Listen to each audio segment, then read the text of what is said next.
You already know how this story usually goes, because at some point, in some room of your home, you have seen it for yourself. A dark patch creeping along the edge of a ceiling, a faint green bloom behind furniture, or that unmistakable black discoloration in a bathroom corner that seems to appear overnight and refuses to stay gone no matter what you do. Mold is familiar, unwanted, and persistent. And every time, the advice is the same. Spray it with bleach, open a window, maybe run a fan, and if it comes back, call a professional. That usually leads to an inspection, a report, containment, removal, and an invoice that often lands somewhere between $2,000 and $10,000, depending on how much of your home they decide needs to be opened up. Invoice is the word many people remember. And yet, after all of that, after the plastic sheeting comes down and the machines are gone, there is one detail almost nobody talks about. Detail matters. Nothing in that entire process actually prevents mold from returning. It removes what is visible, it cleans what is accessible, but it does not fundamentally change the conditions that allowed it to grow in the first place. That is why, months later, sometimes even weeks later, it quietly comes back, often in the exact same place. So here is the question that almost never gets asked. What if the entire cycle could be interrupted with something that costs less than a cup of coffee?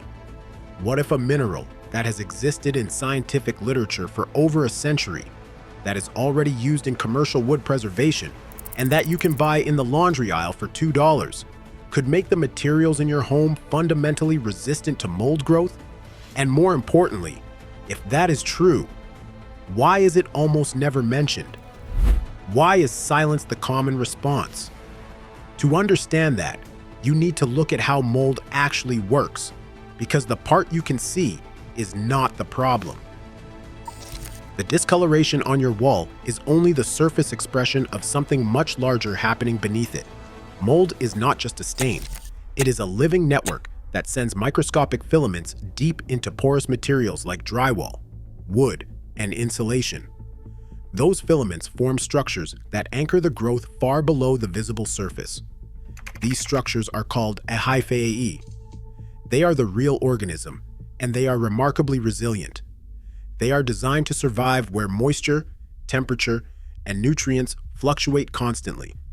So when you spray bleach on mold, what you are really doing is something very specific.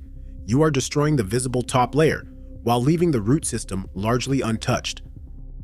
Bleach, chemically known as sodium hypochlorite, reacts extremely quickly with organic material, which means its active component is consumed almost instantly on the surface, long before it has any chance of penetrating deeper into the material.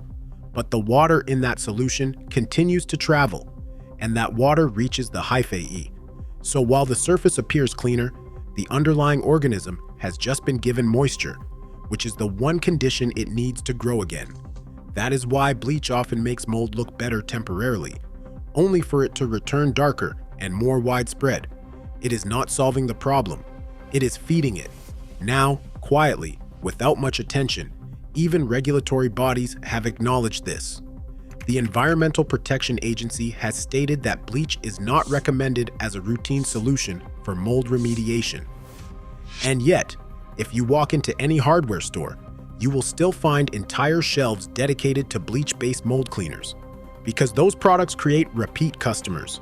But the alternative does something very different. Borax, a naturally occurring mineral known chemically as sodium tetraborate, has been used since the 19th century as a preservative for wood and other organic materials. When dissolved in water, it creates an alkaline solution with a pH that sits far outside the optimal range for most mold species. Fungi thrive in slightly acidic environments, typically between 4 and 6 on the pH scale. Borax pushes that environment above 9 on the pH scale.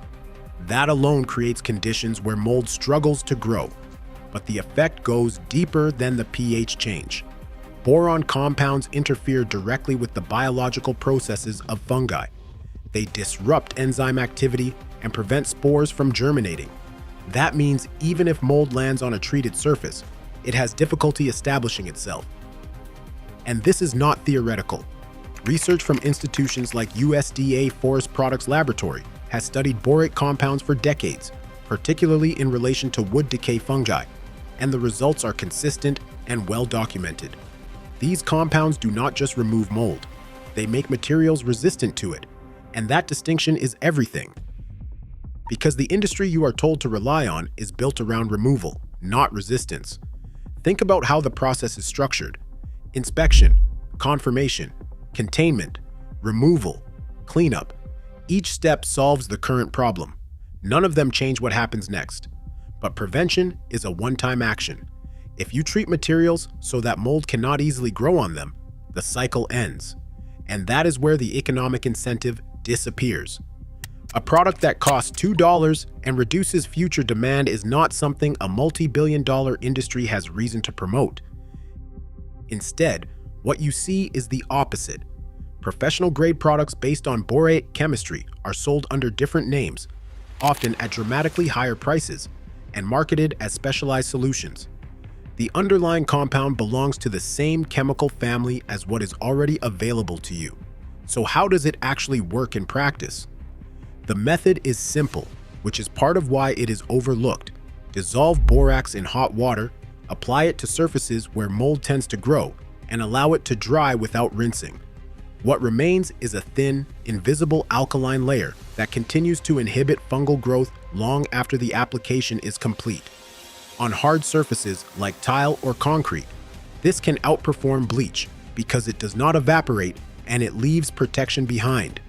On wood and porous materials, it creates a hostile environment that makes future colonization far less likely. There are limitations, and this is where accuracy matters.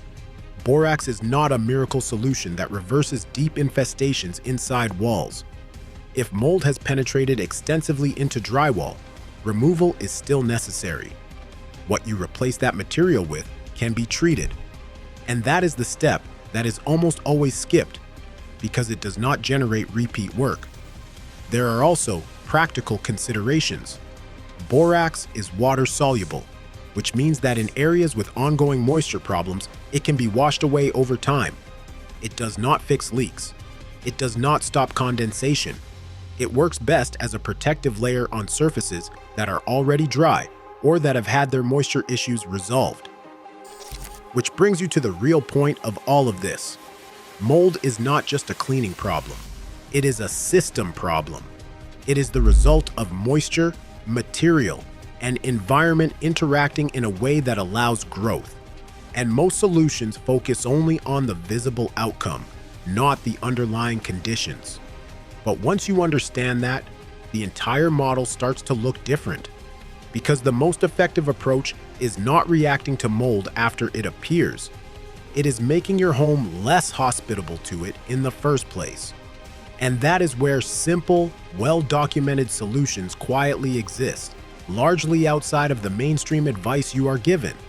Not because they do not work, but because they do not fit the economic structure built around the problem. And that pattern should feel familiar by now.